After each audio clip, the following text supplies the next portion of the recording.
निर्जला एकादशी व्रत कथा।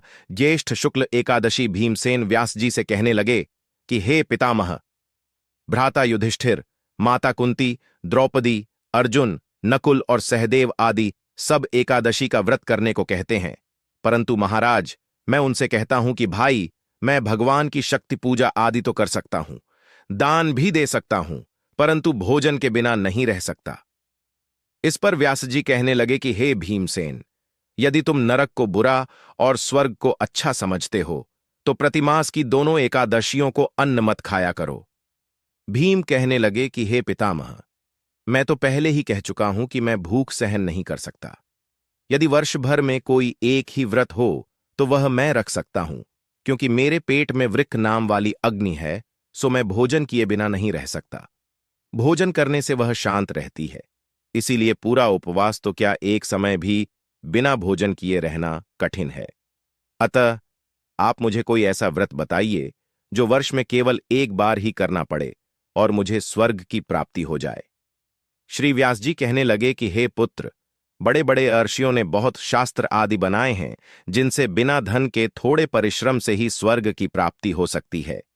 इसी प्रकार शास्त्रों में दोनों पक्षों की एकादशी का व्रत मुक्ति के लिए रखा जाता है। पार्ट 2। व्यास जी के वचन सुनकर भीमसेन नरक में जाने के नाम से भयभीत हो गए और कांप कर कहने लगे कि अब क्या करूं? मास में 2 व्रत तो मैं कर नहीं सकता, हां, वर्ष में एक व्रत करने का प्रयत्न अवश्य कर सकता हूं। अतः वर्ष में एक दिन व्रत करने से यदि मेरी मुक्ति हो जाए तो ऐसा कोई व्रत बताइए। यह सुनकर व्यास जी कहने लगे कि वृषभ और मिथुन की संक्रांति के बीच ज्येष्ठ मास के शुक्ल पक्ष की जो एकादशी आती है उसका नाम निर्जला है। तुम उस एकादशी का व्रत करो। इस एकादशी के व्रत में स्नान और आचमन के सिवा जल वर्जित है। आचमन में 6 मासे से अधिक जल नहीं होना चाहिए, अन्यथा वह मद्यपान के सदृश हो जाता है। इस दिन भोजन नहीं करना चाहिए, क्योंकि भोजन करने से व्रत नष्ट हो जाता है। यदि एकादशी को सूर्योदय से लेकर द्वादशी के सूर्योदय तक जल ग्रहण न करे तो उसे सारी एकादशियों के व्रत का फल प्राप्त होता है। द्वादशी को सूर्योदय से पहले उठकर स्नान आदि करके ब्राह्मणों का दान आदि देना चाहिए। इसके पश्चात भूखे और सत्पात्र ब्राह्मण को भोजन कराकर फिर आप भोजन कर लेना चाहिए। इसका फल पूरे 1 वर्ष की संपूर्ण एकादशियों के बराबर होता है। व्यास जी कहने लगे कि हे भीमसेन, यह मुझको स्वयं भगवान ने बताया है। इस एकादशी का पुण्य समस्त तीर्थों और दानों से अधिक है। केवल एक दिन मनुष्य निर्जल रहने से पापों से मुक्त हो जाता है।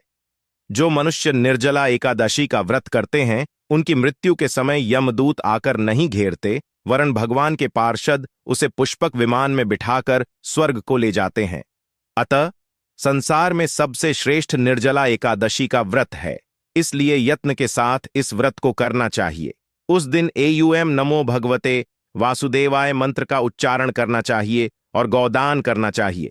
इस प्रकार व्यास जी की आज्ञानुसार भीमसेन ने इस व्रत को किया।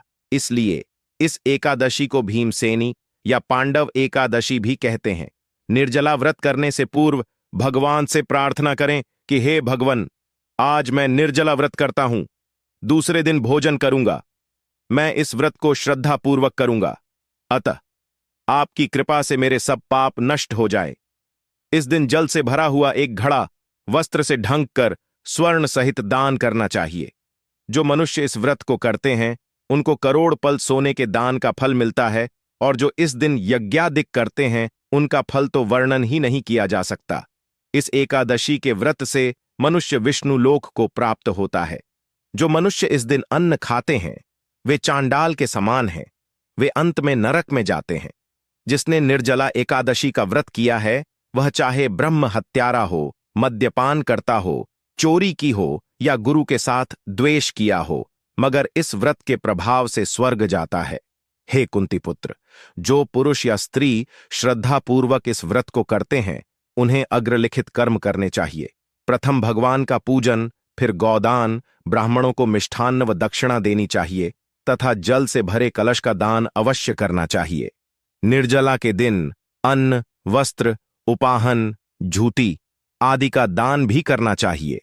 जो मनुष्य भक्तिपूर्वक इस कथा को पढ़ते या सुनते हैं उन्हें निश्चय ही स्वर्ग की प्राप्ति होती है।